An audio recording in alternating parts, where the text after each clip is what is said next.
Welcome to the Miners Podcast with Mabushe, episode 10. I'm here with... You're here with Pablo Mashilo. Okay. Man, I know that you're in the mining industry, so I'm just going to ask you a question that I ask everyone. Okay. Why mining? For me, it's actually a different story because I think mining chose me instead of me choosing mining. Because before I got to mining, I was doing other courses which I couldn't relate to. And I don't know if it's by the grace of God or what, that's when now mining found me. And then I fell in love with it. And then, that's how it all started until where I am today. Okay. So I know that your career, you started as going for the degree and then getting your honors in mining engineering, right, from the University of Johannesburg. So how has it been, right from the start, in terms of this career, building this career, academically per se? Okay, what I'll say is, because I can say I was a returning soldier, so I had experience in the varsity life. I knew what to focus on and what not to focus on. And that's basically what I did. I just invested my energy in what matters, whereby I was studying, I was doing some YouTube videos to see what mining is about so that I can relate and be sure if it's something that I'd like to follow. But I didn't have much of an issue with my course because I managed to get everything in record time. So, but I would like to say it's because I've been somewhere first before I came to mining, and that prepared me for the mining degree. Oh, okay. So now you mentioned something about the fact that you had to go for YouTube to understand what is mining engineering about. But if you check, when we go to schools, right, in the high schools, we're all, or back home, right, in the villages, we're always told about courses like medicine and stuff like that. So do you think that there's no enough campaign for mining back at home, especially in villages? Yeah, I can say that, especially where I come from, when we speak about the mines, we're actually looking in the engineering side of things, like your diesel mechanics, and that's the kind of people that we're exposed to. But the real mining that is actually taking place, or the core business of mining, we tend to lack because there's not a lot of people around us with those degrees or in that field of study. So watching YouTube, I think, is something that I can advise the young ones to do, because it's going to give them exactly what mining is about, and they will know whether it's for them or it's not for them.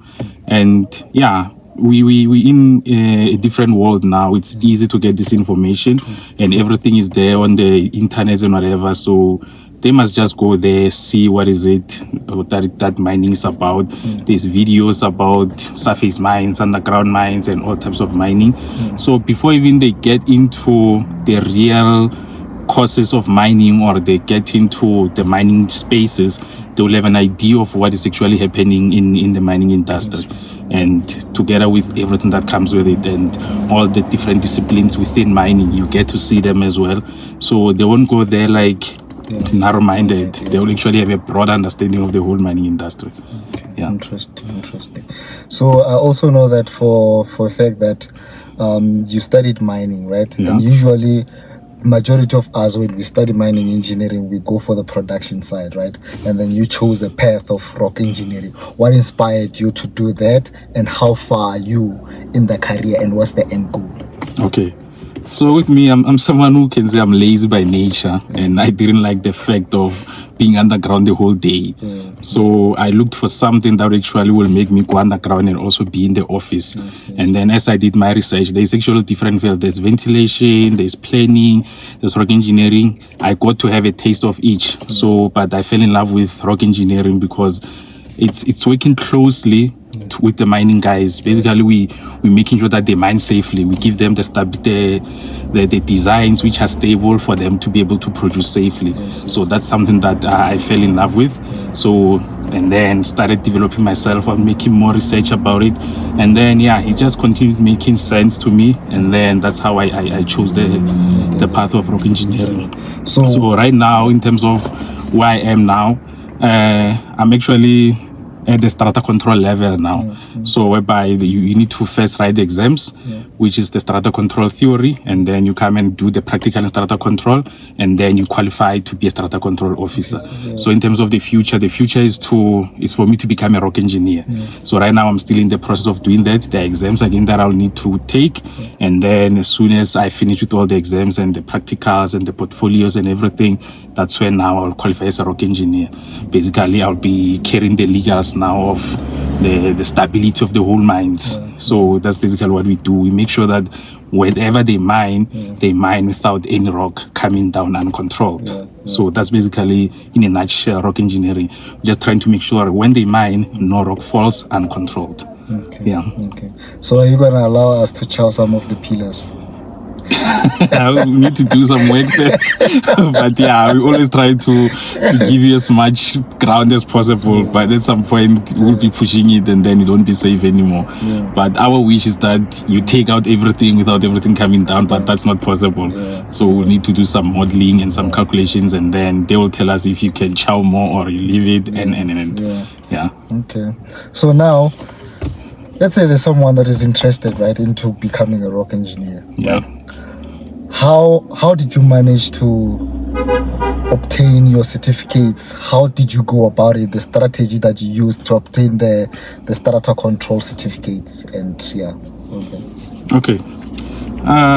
One thing that I can wish for everyone to have is a very good support system. So when I started, I had a very strong team which was supportive, and then which guided me through the route of rock engineering. It was people that were qualified who are rock engineers today. So being close with them made things easy, because they will explain something that doesn't make sense in the book, or they'll give you a background of what is that we're trying to achieve. And then when you read about it, it's something at least that you were taught about. Because most of the time, this route of rock engineering is mostly self-study. Find there are courses here and there. If your company can take you for courses, and then that is amazing. You will have those classes, and then they'll assist you.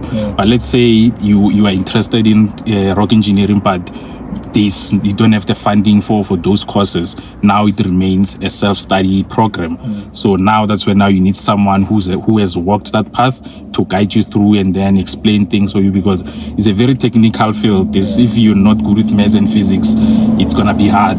But it's just a matter of, if you have a very good support system, then that's gonna make the work easy for you, because you are able to refer to someone and ask for a further explanations, and going through the question papers and going through the notes. So everything is gonna become easy. And basically it's good to have a support system and to have a mentor who has walked your path, and then they're just gonna make it easy like that. Okay. No, man, that's good. So let's say you spoke about self-study and going about it yourself, right? So let's say I want to apply to write strata, right? My theory part. How do I go about that? Okay, first thing first, you need to have a rock engineer who's going to sign you something called a permission slip. With that permission slip, it means you've spent almost 6 months, let me just say 6 months, in the rock engineering space, whereby you were basically in the rock engineering field, seeing what they do, getting an understanding of what is it about. And then after that 6 months, that's where now you can apply with that booking slip. And then together with there's an application fee that you need to pay. And then after paying that, you can now go ahead, attempt the exam of strata control. And then the same thing, when you pass the exam of strata control, you have to go for your second exam, which is the practical in strata control. So again, you still need a rock engineer again to sign some documents for you. Basically, the signatures means you've spent time in the rock engineering space. There's a list of activities that you manage to complete, and then you are ready to go for the practical. So that's the main idea why there's that paperwork. So they need to be a rock engineer that is going to be mentoring you. Basically, we call them the mentors. You need to have a mentor who's a rock engineer who's going to be there for you. At least that's what I'm saying, the support system, who can support you and give you tips and help you prepare. And that yeah, that's basically the process. But in terms of that, you go to the Department of Mineral Resource. That's where you apply. You apply for the strata control, and then you pay for that thing after all the paperwork is done. And then you will pick the place where you want to write. It's like if there's different places in the country, you can pick the one that is close to you. And then even the study material is there on the Sanaya website, and then on the website, that's where now there's material for you to prepare the old question papers for you to use after studying, and then from there, when you're done with both the theory and the practical, you get the certificate in strata control, and then now you can become a strata control officer in the mines. Nice.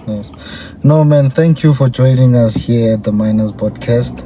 We really appreciate it, and I wish you all the best in obtaining your rock engineering certificate and ensuring that the mining guys are safe, we mine safely, and at the same time we get those tons and keep people working. Thank you so much. Thank you very much for having me.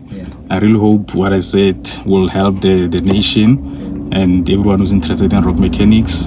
But yeah, it's all on you. We always say it's all on you. You need to do your part, and then everything will fall into place. Thank you.